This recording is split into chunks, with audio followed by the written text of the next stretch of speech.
Hello friends, welcome to all of you. तो आज हम बात करने वाले हैं उत्तराखंड के कुछ महत्वपूर्ण क्वेश्चंस की, जो कि आने वाली सभी परीक्षाओं के लिए महत्वपूर्ण हैं। अगर आप उत्तराखंड में किसी भी एग्ज़ाम की प्रिपरेशन कर रहे हैं तो आप हमारा चैनल फॉलो कर सकते हैं।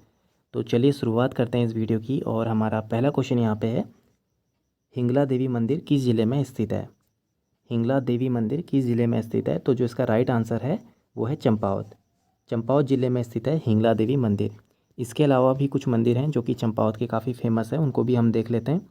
जैसे पूर्णागिरि मंदिर है, घटोत्कच मंदिर है, गुरनामाई मंदिर है, तारकेश्वर है और आदित्य देव मंदिर। ये सभी जो है चंपावत में स्थित मंदिर हैं जो कि काफ़ी फेमस हैं और एग्ज़ाम में पूछे जाते हैं दोस्तों। इसके साथ ही साथ आप याद रखेंगे हिंगला देवी मंदिर चंपावत में। तो सभी इंपॉर्टेंट मंदिर है जो कि आप याद रखेंगे। अगला क्वेश्चन हम लेते हैं। हमारा अगला क्वेश्चन है, सुकुंडा ताल का संबंध किस ज़िले से है? सुकुंडा ताल, एक सुकुंडा मंदिर भी है दोस्तों जो कि टिहरी गढ़वाल में पड़ता है, लेकिन यहाँ पे अभी ताल पूछ रहा है। तो ऐसे क्वेश्चन एग्ज़ाम में पूछे जाते हैं। तो जो सुकुंडा ताल है वो है बागेश्वर ज़िले में, बागेश्वर में स्थित है दोस्तों सुकुंडा ताल।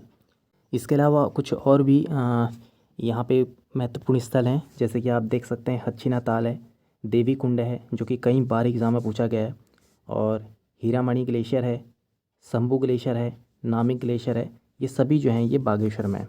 तो आप याद रखेंगे बागेश्वर से ये सभी चीज़ें इंपॉर्टेंट है जो एग्ज़ाम में पूछे जाते हैं। अगला क्वेश्चन हम लेते हैं। हमारा नेक्स्ट क्वेश्चन यहाँ पे है,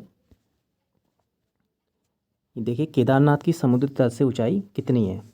केदारनाथ की समुद्र तल से ऊंचाई पूछ रहा है। तो इसका जो राइट आंसर है वो है 3584, 3584 जो है इसकी ऊंचाई है केदारनाथ की। ठीक है, केदारनाथ की। इसके अलावा और भी कई धाम हैं, जैसे गंगोत्री है, यमुनोत्री है, बद्रीनाथ है, उनको भी हम देखते हैं।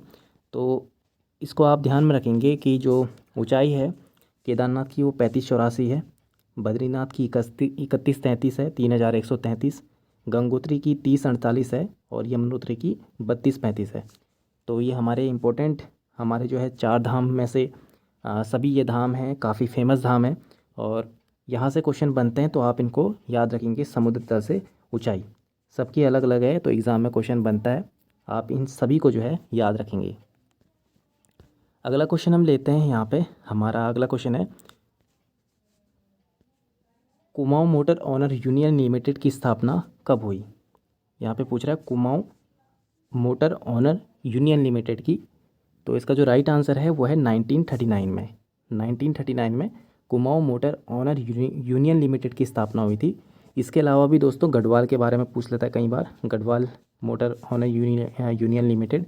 इसके अलावा टिहरी का भी पूछता है, हालांकि अभी टिहरी का पूछा नहीं है, गढ़वाल का कई बार पूछा है, कुमाऊं का पूछा है, तो इसको भी हम देख लेते हैं।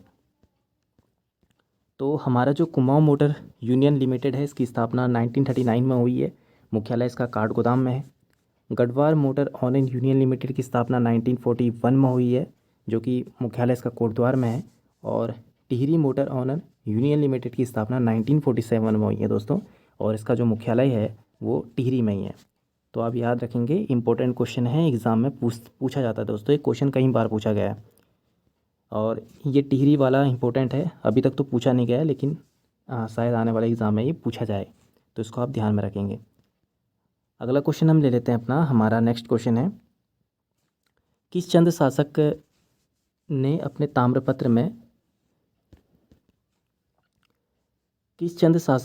ताम्रपत्र में पिथौरागढ़ के लिए ग्वालियर देश शब्द का इस्तेमाल किया है? तो क्वेश्चन में पूछा जा रहा है कि पिथौरागढ़ के लिए कौन सा ऐसा चंद शासक है जिसने ग्वालियर देश शब्द का यूज़ किया है? तो इसका जो राइट आंसर है वो है बाज बहादुर चंद ने। बाज बहादुर चंद ने अपने ताम्रपत्र में पिथौरागढ़ को ग्वालियर देश कहा है। तो बाज बहादुर चंद से काफ़ी क्वेश्चन पूछे जाते हैं, तो इसके फेमस जो कार्य हैं उनको हम देख लेते हैं कि जहाँ से क्वेश्चन बनते हैं। जैसे क्वेश्चन है, बाज बहादुर चंद को बहादुर या जमींदार की उपाधि किसने दी थी? क्वेश्चन पूछता है। तो शाहजहाँ ने दी थी। अभी हाल ही में फॉरेस्ट गार्ड का एग्ज़ाम हुआ था, तो वहाँ पे क्वेश्चन पूछा गया था कि बाज बहादुर चंद को बहादुर की उपाधि किसने दी थी? तो याद रखेंगे शाहजहाँ जो है इसका राइट आंसर रहेगा। इसके अलावा कैलाश मानसरोवर के यात्रियों के लिए गुंठ भूमि दान की थी बाज बहादुर चंद ने। तो जो गुड़ भूमि है, गुड़ भूमि का मतलब होता है दोस्तों कि कोई ऐसी ज़मीन होती है जिसका टैक्स जो होता है, जिसका रेवेन्यू जो होता है, वो डायरेक्टली जो है मंदिर के लिए यूज़ किया जाता है। मंदिर में जो बनावट होती है, मंदिर की बनावट, मंदिर की साफ़ सफाई और जो भी कार्य होते हैं मंदिर में, उनके लिए यूज किया जाता है। जो गुट भूमि होती है, यानी कि उस भूमि का जो दान होता है, रेवेन्यू होता है, टैक्स जो होता है, वो केवल मंदिर के लिए ही यूज किया जाता है। और ऐसी भूमि को हम कहते हैं गुंड भूमि। आपने देखा होगा जैसे हरिद्वार में भी होता है, जो श्रद्धालु यहाँ पे आते हैं, जो श्रद्धालु यहाँ पे आते हैं, वो जो है आ, आपने देखा होगा चढ़ावा देते हैं, तो उसका यूज भी किसके लिए होता है? केवल मंदिरों के लिए होता है, या गंगा की सफाई के लिए होता है। तो वैसे ही गुड़ भूमि का जो यूज होता है वो केवल रेवेन्यू टैक्स के लिए होता था। इस रेवेन्यू टैक्स को हम मंदिरों में ही यूज करते थे। चंद काल में, चंद काल में गुड़ भूमि का यूज किस में होता था? केवल मंदिरों के लिए होता था, मंदिरों की साफ़ सफाई और उसकी साफ सज्जा के लिए। तो ये गुड़ भूमि दान जो देने की परंपरा है यात्रियों के लिए, वो किसने शुरू की थी? बाज बहादुर चंद ने की थी। और नेक्स्ट यहाँ पे है भोटियों और हुड़ियों से सिरती कर जो है वो बाज बहादुर चंद ने लगाया था। तो अगला क्वेश्चन हम देखते हैं अपना। हमारे ये सभी क्वेश्चन दोस्तों काफ़ी इंपॉर्टेंट है, एग्ज़ाम में पूछे जाते हैं, तो आप इनको याद रखेंगे। अगला क्वेश्चन हम लेते हैं, रामशिला क्षेत्र किसका प्राचीन नाम है? रामशिला क्षेत्र किसका प्राचीन नाम है? अभी हाल ही में एक क्वेश्चन पूछा था पटवारी एग्ज़ाम में, और सेम यही क्वेश्चन था दोस्तों कि रामशिला क्षेत्र किसका प्राचीन नाम है। तो अधिकांश जो स्टूडेंट थे उन्होंने यहाँ पे ऋषिकेश को टिक किया था, जबकि इसका जो राइट आंसर था वो अल्मोड़ा था। तो आप याद रखेंगे रामशिला क्षेत्र किसका प्राचीन नाम है, तो ये अल्मोड़ा का प्राचीन नाम है। राइट आंसर इसका है अल्मोड़ा। अभी देखिए कुछ प्राचीन नाम है जो कि इम्पोर्टेंट है, एग्ज़ाम में पूछता है। अग्नितीर्थ कहा गया बागेश्वर को, बिलौली गांव कहा गया कीर्तिनगर को, दरऊ कहा गया किच्छा को जो कि हल्द्वानी के समीप है, और रुद्र हिमालय का प्रवेश द्वार कहा गया है रुद्रप्रयाग को। तो आप याद रखेंगे सभी इम्पोर्टेंट जो है ये प्राचीन नाम है, एग्ज़ाम में पूछे जाते हैं। अगला क्वेश्चन हम देखते हैं। हमारा अगला क्वेश्चन है, नंधौर वन्यजीव विहार की स्थापना कब हुई? नंधौर वन्यजीव विहार की स्थापना कब हुई? तो जो इसका राइट आंसर है वो है 2012। नंधौर वन्यजीव विहार की स्थापना हुई थी दोस्तों 2012 में। इसके अलावा कुछ और भी यहाँ पे, ये नैनीताल में स्थित है दोस्तों, नैनीताल में स्थित है नंधौर वन्यजीव विहार, और इसकी स्थापना हुई है 2012 में। इसके अलावा दोस्तों नैनीताल में कुछ और भी आरक्षित और बिहार क्षेत्र हैं जिनको हम देख लेते हैं। जैसे ये तो मैंने बता दिया, नंधौर वन्यजीव विहार 2012। पवालगढ़ संरक्षण आरक्षित क्षेत्र जो है दोस्तों, इसकी स्थापना भी 2012 में हुई थी। नैना देवी हिमालय बर्ड कंजर्वेशन, इसकी स्थापना 2015 में हुई थी। गोविंद बल्लभ पंत उच्च स्थलीय प्राणी उद्यान, इसकी स्थापना 1995 में हुई थी। और ये सभी स्थल जो हैं दोस्तों वो नैनीताल जिले में स्थित है। तो आप याद रखेंगे, इंपॉर्टेंट क्वेश्चन है, एग्ज़ाम में पूछे जाते हैं दोस्तों। अगला क्वेश्चन हम देखते हैं। हमारा अगला क्वेश्चन है, श्रीदेव सुमन की माता का नाम क्या था? श्रीदेव सुमन की माता का नाम क्या था? सन 2019 में एक परीक्षा हुई है फॉरेस्ट गार्ड की, उसमें क्वेश्चन पूछा गया था पत्नी को लेकर के कि श्रीदेव सुमन की पत्नी का नाम क्या था। और अभी यहाँ पे क्वेश्चन पूछा गया है माता का नाम क्या है। तो इनकी जो माता का नाम था वो था तारा देवी। श्रीदेव सुमन जी की माता का नाम था तारा देवी।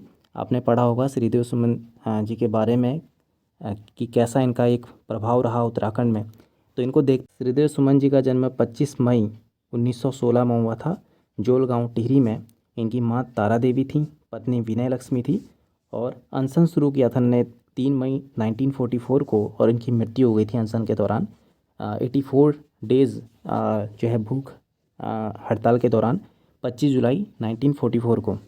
तो आप याद रखेंगे ऑप्शन में जो 2019 में पेपर हुआ था उसमें पत्नी का नाम विनय लक्ष्मी भी था और एक नाम और था विजय लक्ष्मी। तो थोड़ा सा कन्फ्यूजन यहाँ पे था। तो आप यहाँ ध्यान में रखेंगे कि विनय लक्ष्मी जो है इनकी पत्नी का नाम है, माँ का नाम है तारा देवी। तो हम नेक्स्ट क्वेश्चन पे ले चलते हैं। अगला क्वेश्चन हमारा रहेगा, देखिए इंपॉर्टेंट क्वेश्चन है, भूमि उपयोग के आधार पर उत्तराखंड की कृषि भूमि को कितने भागों में वर्गीकृत किया गया है? यहाँ पे पूछ रहा है भूमि उपयोग के आधार पर, यानी कि भूमि के यूज़ के आधार पर उत्तराखंड की भूमि को कितने भागों में वर्गीकृत किया गया है। तो इसका जो राइट आंसर है वो है 3 भागों में दोस्तों। 3 भागों में वर्गीकृत किया गया है उत्तराखंड की भूमि को उपयोग के आधार पर। तो कौन कौन से 3 भाग हैं हम उनको देख लेते हैं। यहाँ पे देखते हैं। उपयोग के आधार पर उत्तराखंड की जो भूमि है उसको 3 भागों में वर्गीकृत किया गया है। तालाब भूमि या नदी घाटी कृषि भूमि, मैदानी कृषि भूमि, पहाड़ी ढालों की कृषि भूमि। और उपयोगिता और उर्वरता के आधार पर भी जो है स्थानीय रूप से भूमि को 3 भागों में बांटा है।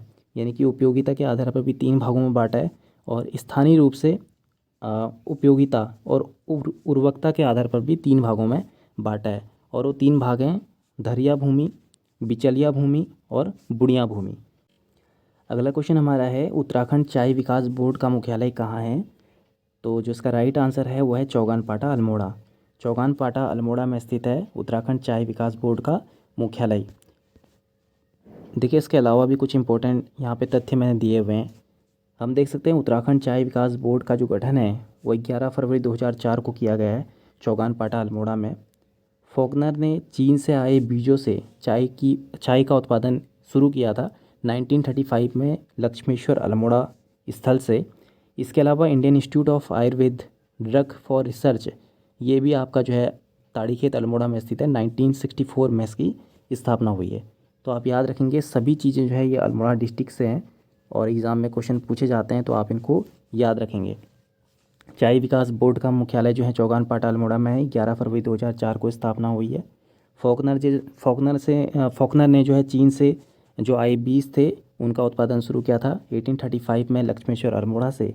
और Indian institute of Ayurveda for drug research centre भी ताड़ीखेत अल्मोड़ा में 1964 में इसकी स्थापना हुई है।